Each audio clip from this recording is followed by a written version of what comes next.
बोलो जय माता दी। एक गांव में एक बहुत गरीब माँ बेटियां रहती थी। उनका कोई भी सहारा नहीं था। वो एक सेठ के घर में काम किया करती थी, जिससे उनका गुजारा हो जाता था। वो माँ बेटी माता को बहुत मानती थी।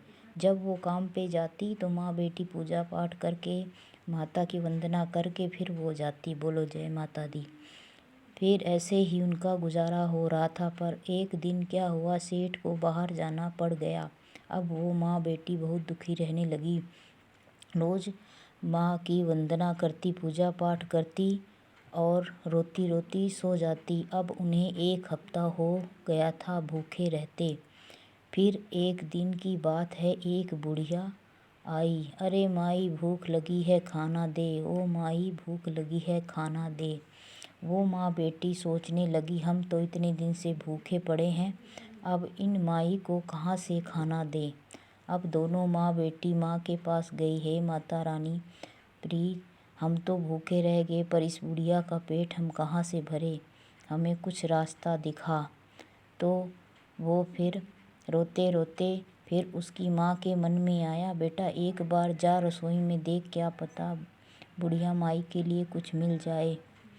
तो उसकी बेटी सोचने लगी, अगर रसोई में कुछ होता तो हम इतने दिन से भूखे थोड़ू रहते। फिर भी माँ की बात मान के वो एक बार रसोई में चली गई। जब वो रसोई में गई तो देखी उसे एक डब्बे में चावल भरा हुआ मिल गया। वो बहुत ही अचंभे में थी। पर फिर उसने उन माँ बेटी ने चावल बनाए, माई को भी खिलाया और खुद भी खाई।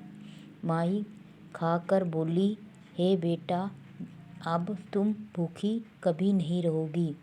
तुम्हारे घर में माँ का आशीर्वाद आ गया है, अब तुम हमेशा खुश रहोगी।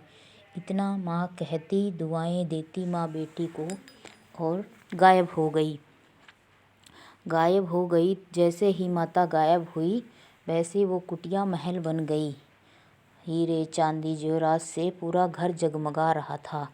अब उनको बहुत खुश थी वो दोनों माँ बेटी, और फिर माँ का जयकारा लगाती, जय माता दी, तुम्हारी कृपा से हम अब सुख में हैं।